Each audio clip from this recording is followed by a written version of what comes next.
না বলে পারছি না একটি জিনিস বা একটি ব্যাপার। আপনার ওস্তাদ আপনাকে নদীতে ফেলে দিয়ে যদি সে বিদেশে ঘুরতে যায়, তাহলে আপনি কি তাকে ওস্তাদ মানবেন? ওস্তাদের সম্মান দিবেন? ঠিক এরকমই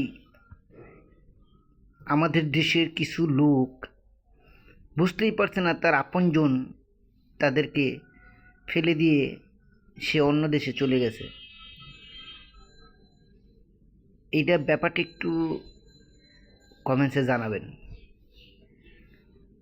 হয়তো আমি একটু ইনডাইরেক্টভাবে বলছি, ডিরেক্টলি বলছি না, তো আপনারা ভেবেচিন্তে করে কমেন্টসে জানাবেন। যত বড়ই কষ্ট হোক না কেন,